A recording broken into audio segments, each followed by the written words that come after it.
Character ये है कि दे आर वेरी स्मॉल, ये बहुत छोटे होते हैं। देखो एनसीईआरटी में आपके प्राइवेट बुक में जो लर्निंग है वो एक्टिविटी बेस्ड लर्निंग है, यानी आप करके सीखेंगे। कैसे सीखेंगे? करके सीखेंगे। यानी जो पार्टिकल्स होते हैं वो बहुत छोटे होते हैं।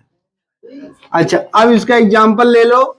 जैसे मान लो बड़ा बड़ा पार्टिकल, इतना बड़ा बड़ा पार्टिकल है, कितना बड़ा बड़ा, इतना बड़ा बड़ा पार्टिकल है ना। और एक बोरा पार्टिकल भर के ले आए, एक बैग पार्टिकल भर के ले आए, उसमें कैसे आएगा? 4-5 पार्टिकल आएगा, 4-5 लोगों को बांट पाओगे ना। लेकिन जब हम एकदम छोटा सा पार्टिकल लेते हैं, एक पिंच पार्टिकल लेंगे, इतना छोटा सा, बिल्कुल इतना छोटा सा, और उसको हम वाटर में डिसॉल्व करते हैं। किसमें डिसॉल्व करेंगे? वाटर में डिसॉल्व करेंगे। तो वाटर में जब डिसॉल्व करते हैं तो इसमें एक एग्जांपल लिया है बेटा, पोटेशियम परमैंगनेट। इसको बोलते हैं KMnO4, याद कर लो। पोटेशियम परमैंगनेट को कहते हैं KMnO4, है ना। इसको हिंदी में कहते हैं लाल दवा। ये रेड कलर का होता है। इसको हम क्या करेंगे? पानी में डाल देंगे। किसमें डालेंगे? पानी में डालेंगे। पानी में डालने के बाद इसमें से सिर्फ 10 ml निकालते हैं और एक नए बर्तन में ऐड कर देंगे, डाल देंगे। एक नए बर्तन में डाल देंगे। किसमें डालेंगे? नए बर्तन में। यानी इससे इसमें कितना जाएगा बच्चा? 10 ml जाएगा। सारा नहीं डालें। ये कितना है? ये 100 ml है ना। अभी इसमें क्या है? ये 90 ml है, और 90 ml में आपने क्या किया? 10 ml मिला दिया। ये भी कितना हो गया बच्चा? 100 ml हो गया। यानी इसमें पोटेशियम परमैंगनेट बहुत ज्यादा रहा होगा, 10 ml ले लिए तो बहुत कम हो जाएगा, है ना। अब इसको लेने के बाद इसका जो कलर है ये लाइट कलर का हो जाएगा। कितने कलर का होगा? लाइट कलर का। अब देखो, इसका 1/10 पार्ट किए, इसमें मिक्सअप कर दिए। अब इसका 1/10 पार्ट करेंगे, यानी 10 हिस्से में एक हिस्सा और लेंगे। यहां 100 हिस्से में 10 लिए, तो यानी 10 हिस्से में एक हिस्सा लिए। यहां भी 10 हिस्से में एक हिस्सा लेंगे। एक दूसरा बर्तन फिर से हम लेंगे, एक दूसरे बर्तन में डालेंगे, और यहां से 10 ml यहां इसमें डाल देंगे, और यहां 90 ml लिक्विड रहेगा। कितना रहेगा? 90 ml लिक्विड। यहां बेसिकली क्या है? सबसे सस्ती, मजबूत और टिकाऊ चीज है वाटर, यानी H2O। वाटर यानी H2O। यहां भी होगा 90 ml। क्या होगा? 90 ml और प्लस 10 ml होगा। क्या हो गया? 90 ml प्लस 10 ml। अब देखो, इसमें तो 100 ml था, इसमें से हम 10 ml लिए, फिर 10 ml का 10 पार्ट किए, यानी 1 ml इसमें पोटेशियम परमैंगनेट सिर्फ गया है। फिर भी इसका कलर अभी भी है, इसका कलर अभी भी है। इसमें फिर से हम लोग 10 ml लेकर दूसरे कंटेनर में डालेंगे। कितना? 10 ml लेकर दूसरे कंटेनर में डालेंगे। फिर हमने देखा कि भैया 90 ml इसमें था वाटर, और 10 ml फिर से आपने सोल्यूशन डाल दिया। डालने के बाद पता चला कि अभी भी जो पोटेशियम परमैंगनेट का कलर है ये इसमें मौजूद है ना। मान लो ये इतना बड़ा बड़ा पार्टिकल है, कितना, देखो इतना बड़ा बड़ा पार्टिकल है। कितना पार्टिकल है? 3 पार्टिकल है। हम लोग काउंट कर ले रहे हैं, तो पहले उसके बारे में सोचो जो काउंट कर ले। तो ये 3 पार्टिकल है, इसको हम बांटेंगे तो 3 लोगों में बांट पाएंगे। क्यों? पार्टिकल ऐसी चीज है जिसको आप दोबारा डिवाइड नहीं कर सकते हैं, है ना। तो जो स्मॉलेस्ट पार्टिकल है उसको डिवाइड नहीं कर पाओगे, तो ये 3 पार्टिकल हो गया। तो इसको हम कितना भी बांट ले तो 3 लोगों में बांट पाएंगे, उससे ज्यादा लोगों में हम नहीं बांट सकते हैं। लेकिन यहां हम देख रहे हैं यार, चुटकी भर, एक पिंच, पिंच मतलब होता है चुटकी, एक चुटकी भर पोटेशियम परमैंगनेट इसमें डाले थे, उसमें से 10 ml लिए, फिर उसमें से 10 ml 10 ml 10 ml, यानी हम लोग उसको लगातार बांटते जा रहे हैं, लेकिन उसमें कमी। इससे पता चलता है कि जो पोटेशियम परमैंगनेट है उसके पार्टिकल बहुत छोटे छोटे हैं, अगर इसको हम 10 बार और प्रोसेस करें, 10 बार और ऐसा ही प्रोसेस करें, तब भी देखेंगे कलर हल्का तो हो गया है, लेकिन पोटेशियम परमैंगनेट का जो कलर है उसमें अभी भी कुछ ना कुछ है। इसका मतलब है इसके पार्टिकल्स वाकई बहुत छोटे होते हैं। पार्टिकल्स जितने छोटे होंगे उसको उतने ही ज्यादा पार्ट में बांट सकते हैं। तो इसके लिए क्या था, अब जब आप एग्जाम में लिख रहे हैं तो एक बात ध्यान देंगे, लिखेंगे कम, स्ट्रक्चर बनाएंगे ज्यादा, आपको मार्क्स बहुत बढ़िया मिलेगा, है ना। और जब सिर्फ स्टोरी लिखोगे, चाहे अपनी स्टोरी लिख दो चाहे जिसकी स्टोरी लिख दो, मार्क्स मिलने वाला नहीं है। मार्क्स कब मिलेगा, जब आप एविडेंस के साथ, प्रूफ के साथ आंसर लिखेंगे। ये सीबीएसई बोर्ड है, ऐसे बात नहीं मान लेती है, आपको प्रूफ करना पड़ता है, बताना पड़ता है आप ऐसा क्यों सोच रहे हैं। यूपी बोर्ड में ऐसा नहीं है, लिखा रहेगा पार्टिकल के कैरेक्टरिस्टिक फीचर के बारे में बताइए, सीधा छाप के चले आओ, मार्क्स मिल जाएगा। सीबीएसई बोर्ड वाले पूछेंगे कि ये बताओ बेटा कि जो पार्टिकल्स होते हैं वो बहुत छोटे छोटे होते हैं, कैसे पता चला तुम्हें, ये सीबीएसई वाले पूछेंगे। यूपी वाले क्यों पूछेंगे, जो पार्टिकल है मैटर का ना, उसका कैरेक्टरिस्टिक फीचर बता दे, बस सिर्फ तू बता दे, काम हो गया तेरा। लेकिन अगर सीबीएसई के बंदे से पूछोगे तो बताएगा कि पार्टिकल्स बहुत छोटे छोटे होते हैं, क्यों, तो उसके लिए आपको पूरा स्ट्रक्चर बनाना पड़ेगा, है ना। इसलिए सीबीएसई बोर्ड थोड़ा सा टफ है। इंग्लिश मीडियम है, ये कोई इशू नहीं है, लेकिन उसमें अंडरस्टैंडिंग स्किल बहुत ज्यादा होनी चाहिए, है ना। तो क्लास 9th में जो दिया हुआ है उसमें प्रूफ मांग रहा है कि नहीं, क्या मांग रहा है, प्रूफ। दूसरा है कि मैटर में जो पार्टिकल्स होता है उनके बीच में कुछ स्पेस होता है, यानी the particles of matter, the particles of matter have some space, have some space, यानी जो मैटर के पार्टिकल है उनके बीच में कुछ जगह खाली होती है। अब इसके लिए भी हमें एक्टिविटी परफॉर्म करना पड़ेगा। क्या करना पड़ेगा, एक्टिविटी परफॉर्म करना पड़ेगा। फिर से हम एक कंटेनर लेंगे, उस कंटेनर में हम H2O डालेंगे। क्या डालेंगे, H2O डालेंगे। इसमें बेटा सिर्फ क्या है, सिर्फ वाटर है। इसमें सिर्फ क्या है, सिर्फ वाटर है। एक बीकर में वाटर ले लीजिए, उसमें ऐसे निशान लगा दीजिए कि पानी यहीं तक है, एक निशान लगा दीजिए कि पानी यहीं तक है। उसके बाद फिर उस कंटेनर में, हमारे पास तो कंटेनर नहीं है बेटा, हम डायग्राम वाला ही कंटेनर रखते हैं जो काफी सस्ता, मजबूत और टिकाऊ हो। फिर इसी के बराबर हम फिर से यही निशान तक, देखो भर लिए ना। अब इसमें हम क्या किए, थोड़ा सा शुगर डाल दिए। क्या डाल दिए, शुगर जानते हैं ना, चीनी को कहते हैं। शुगर के क्रिस्टल को डाल दो। देखो शुगर के क्रिस्टल को डाल रहे हैं ना, वाटर लेवल बढ़ गया, वाटर लेवल बढ़ गया। क्यों बढ़ गया पता है, अभी ये जो शुगर के सॉलिड पार्टिकल्स हैं अभी डिजॉल्व नहीं हुआ है। अब हम क्या करेंगे, एक रॉड लेंगे, इस रॉड को ऐसे ऐसे हिलाएंगे। स्टिर मतलब होता है हिलाना, STIR।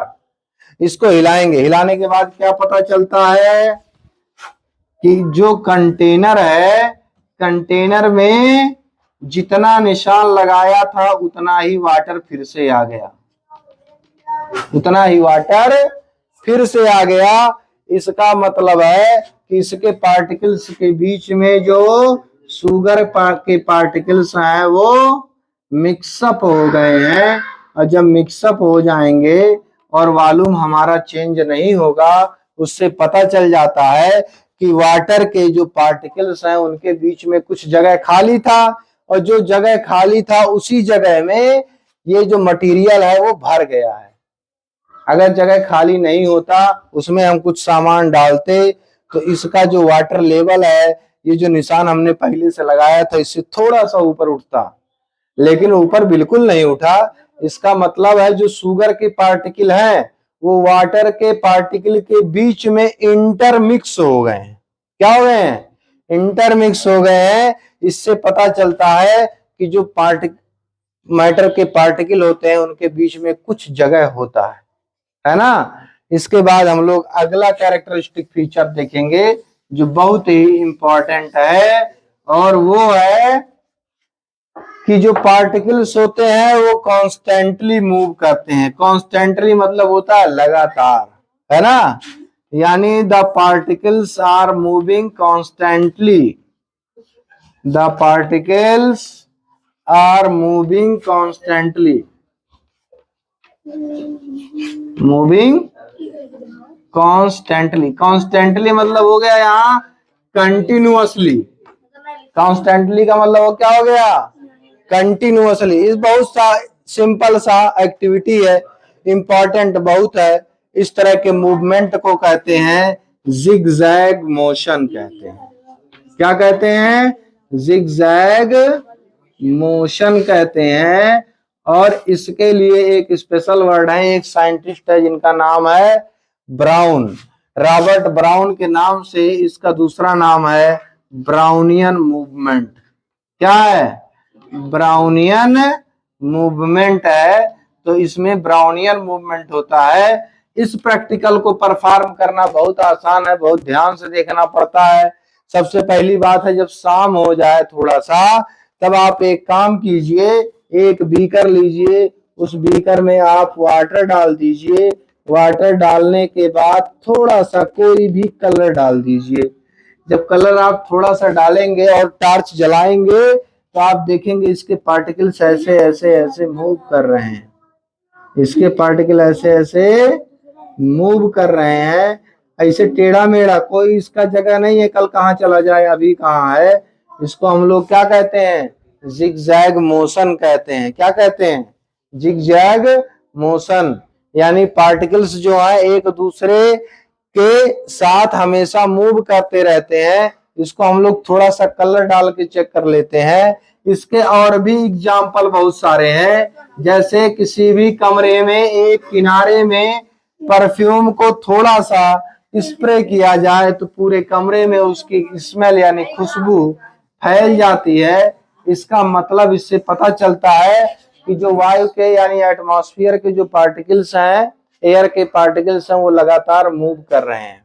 अगर पार्टिकल्स मूव नहीं करते तो किसी एक कोने में इंसेंस स्टिक यानी अगरबत्ती जलाई जाए तो उसकी खुशबू पूरे कमरे में नहीं फैलेगी। अगर फैल जा रही है इसका मतलब है कि उसके पार्टिकल्स लगातार मूव कर रहे हैं। उसके बाद है, पार्टिकल्स जो होता है वो एक दूसरे को अट्रैक्ट करते हैं। पार्टिकल्स अट्रैक्ट ईच अदर, यानी पार्टिकल्स क्या होते हैं, एक दूसरे को अट्रैक्ट करते हैं। अब पार्टिकल से एक दूसरे को अट्रैक्ट करने का मतलब है, आप देख लीजिए, थोड़ा ध्यान दीजिए, यहाँ वाटर है, क्या है, वाटर के जो पार्टिकल्स हैं वो पार्टिकल्स लगे हुए हैं, है ना। वाटर का पार्टिकल देखो यहाँ से जाएगा, यहाँ तक जाता है, फिर यहीं से घूम आता है। अब उसकी जो बाउंड्री है वो बाउंड्री पार करने नहीं देता है। इससे पता चलता है कि उसके पार्टिकल एक दूसरे को अपनी ओर पकड़ के खींच रहे हैं।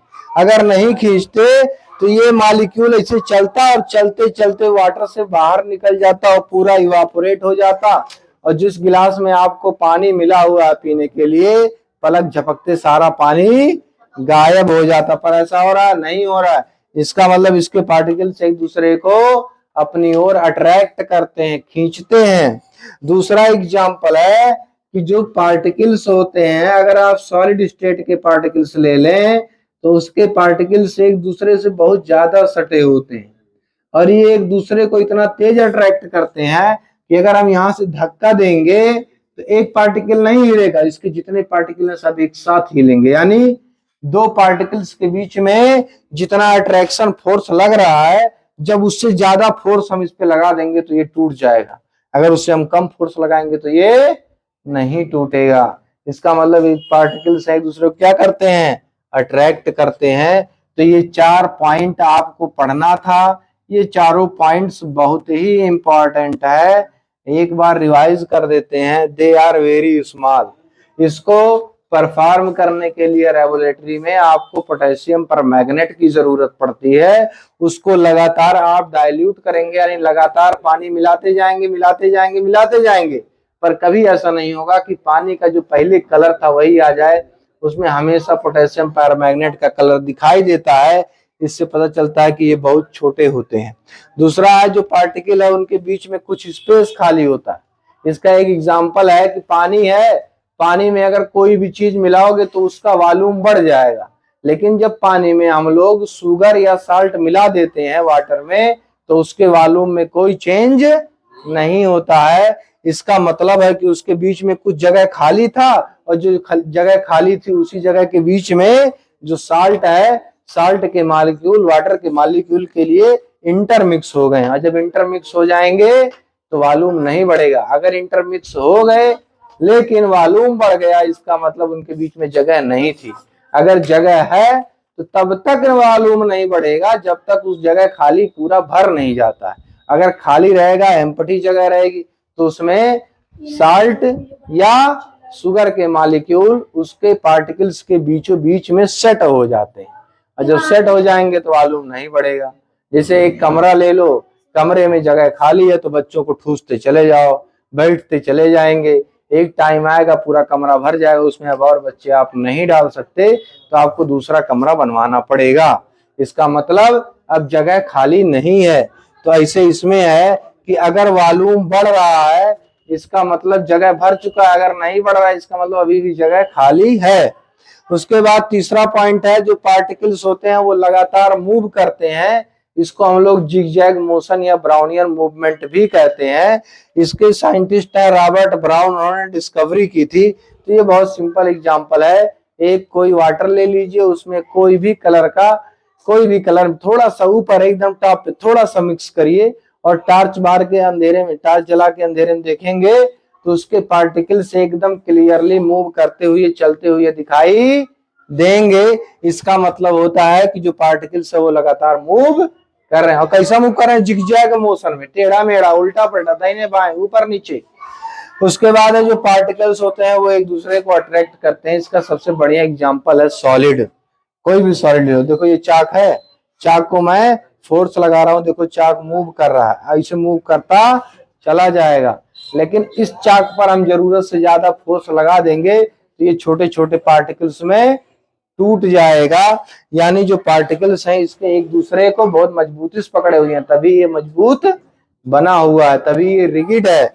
अगर ऐसा ना हो तो ये भी फ्लो हो जाएगा, इवापोरेट हो जाएगा और गायब हो जाएगा।